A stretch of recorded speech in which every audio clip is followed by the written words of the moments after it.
اللعین الرجیم بسم اللہ الرحمن الرحیم الحمد للہ الملک الحق المبین المتصاغر لعظمتہ جبابرۃ الطاغین المتخاضع لکبریائہ عتاۃ المتمردین المعترف بربوبیتہ سائر الخلق اجمعین والصلاۃ والسلام والتحیۃ والاکرام علی اشرف النبیین وخاتم المرسلین سیدنا و مولانا ابی القاسم محمد وأهل بيته الطيبين الطاهرين المعصومين المظلومين أما بعد فقد قال الله سبحانه وتعالى في محكم كتابه المبين بسم الله الرحمن الرحيم وما أرسلنا من قبلک الا رجالا نوحی الیہم فاسألوا اہل الذکر ان کنتم لا تعلمون صلوات۔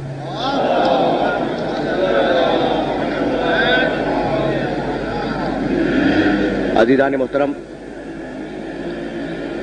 موضوع آپ کے علم میں ہے۔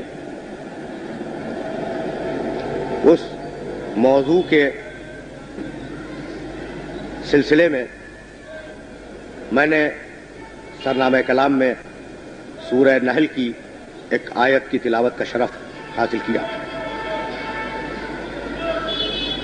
سورہ نحل قرآن مجید کا 16واں سورہ ہے، اور اس سورہ کی جو آیت میں نے آپ کی خدمت میں پیش کی ہے، اس آیہ مبارکہ میں پروردگار نے دو مختلف خطاب کیے۔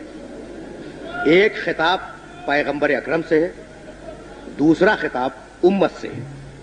وما ارسلنا من قبلک الا رجالا، حبیب تم سے پہلے ہم جتنے بھی رسول بھیجتے رہے ہیں وہ سب کے سب مرد تھے۔ نوحی الیہم، اور ہم ان پر اپنی وحی نازل کیا کرتے تھے۔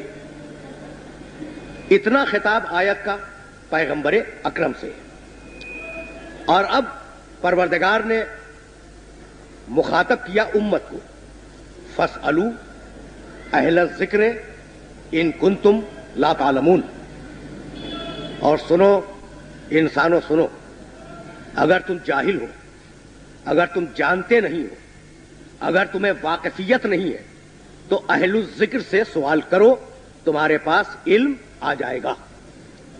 ہمیں اسی مختصر سے ٹکڑے پہ بحث کرنی ہے، اور یہ دیکھنا ہے کہ اس آیہ مبارکہ کے اس جز میں پروردگار عالم نے وہ کیا راز رکھا جس کی بنیاد پر آج تک اجتہاد و تقلید کا ادارہ قائم ہے۔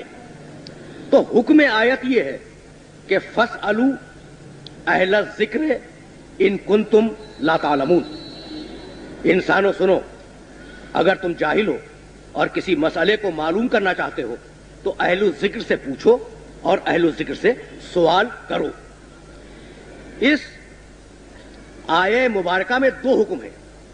ایک تو بڑا سامنے کا حکم ہے کہ اہل الذکر سے پوچھو اور اہل الذکر سے سوال کرو، لیکن میرے محترم سننے والے اگر توجہ کریں تو اس ایک آیت میں دو ذمہ داریاں پروردگار نے لگائی ہیں انسانوں پر۔ بھائی پہلی ذمہ داری تو یہ ہے جو آیت میں واضح ہے کہ اہل الذکر سے پوچھو، اور دوسری ذمہ داری جس کو آیت میں واضح نہیں کیا گیا وہ یہ ہے کہ پہلے یہ تو معلوم کرو کہ اہل الذکر ہے کون۔ تو جب تک اہل الذکر نہ معلوم ہو اس وقت تک اہل الذکر سے سوال ممکن نہیں ہے۔ اچھا، تو اب ہم یہ کیسے معلوم کریں؟ اب ذرا سی ہم عقیدے پہ گفتگو کر لیں اور پھر براہ راست فروع دین کی طرف چلے جائیں گے، یعنی اجتہاد کی طرف. تو اب یہ کیسے معلوم ہو کہ یہ اہل الذکر ہے کون، جن کے لیے پروردگار نے کہا کہ اگر تم جاہل ہو تو اہل الذکر سے سوال کرو. اچھا، اب میرے محترم سننے والے یقیناً متوجہ ہوں گے کہ پروردگار نے اس آیہ مبارکہ میں حکم عام دیا ہے کہ سوال کرو اہل الذکر سے. کیا پوچھو یہ نہیں ہے، فقہ کا سوال کرو، معاشیات کا سوال کرو، سیاسیات کا سوال کرو، فلسفے کا سوال کرو، علم کلام کا سوال کرو. بھائی کوئی لمٹ کی ہے کہیں پر کہ بھائی یہ پوچھنا اور یہ نہ پوچھنا؟ حکم عام ہے کہ اہل الذکر سے سوال کرو اگر تم جاہل ہو. اس کا مطلب یہ ہے کہ اہل الذکر جو بھی ہو، میں اس موضوع پہ ابھی بات نہیں کرنا چاہ رہا ہوں، اہل الذکر جو بھی ہو اسے اس قابل ہونا چاہیے کہ جس علم کا بھی سوال کیا جائے وہ جواب دینے کی پوزیشن میں ہو، وہ جواب دے سکے. اب جو بھی ہو اہل الذکر، اب ہم ابھی طے کریں گے کہ یہ اہل الذکر کون ہیں جن کے لیے پروردگار نے کہا ہے کہ اہل الذکر سے سوال کرو اگر تم جاہل ہو. دیکھیے، مختلف مقامات پر کچھ حکم قرآن میں ہیں اور کچھ حکم پیغمبر اکرم کی حدیث میں. وہ سارے احکامات اگر آپ جوڑ لیں تو ایک عجیب نتیجے تک پہنچ جائیں گے. پہلا حکم فاسألوا اہل الذکر ان کنتم لا تعلمون، سوال کرو اہل الذکر سے اگر تم جاہل ہو. تو اب ہمارا اور آپ کا فریضہ کیا ہے؟ پوچھنا ہے اہل الذکر سے. اسے ذہن میں رکھیں.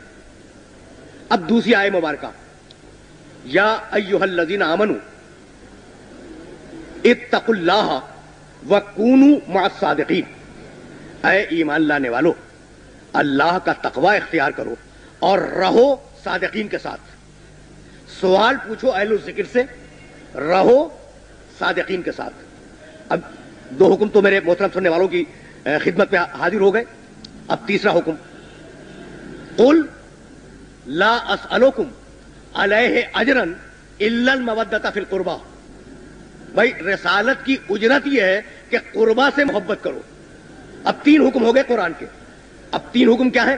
محبت کرو قربا سے، رہو صادقین کے ساتھ، سوال کرو اہل الذکر سے. اچھا، اب یہ تین حکم تو قرآن مجید کے ہیں، ورنہ احکامات بہت تھے. میں تو تلخیص پیش کرنا چاہ رہا ہوں اور بحث آج کی حد تک بڑی ٹیکنیکل ہے، اس لیے میرے سارے سننے والے متوجہ رہیں کہ جانا کہاں ہے. سوال کرو اہل الذکر سے، محبت کرو قربا سے، رہو صادقین کے ساتھ. اب چلے پیغمبر اکرم کی بارگاہ میں. پیغمبر اکرم نے کہا انی تارکن فیکم الثقلین. مشہور و معروف روایتیں ہیں اور مشہور و معروف آیتیں ہیں. انی تارکن فیکم الثقلین کتاب اللہ ہے و اطرتی اہل بیتی ما ان تمسکتم بہما لن تضلوا بعدی. میں نے پوری روایت بھی نہیں پڑھی. میں تم میں دو گراں قدر اور وزنی چیزیں چھوڑ کے جا رہا ہوں. ایک اللہ کی کتاب، دوسرے میری اطرت، میرے اہل بیت. ما ان تمسکتم بہما لن تضلوا بعدی، جب تک تم ان سے متمسک رہو گے گمراہی سے بچے رہو گے. سوال کرو اہل ذکر سے، رہو صادقین کے ساتھ، محبت کرو قربا کے ساتھ.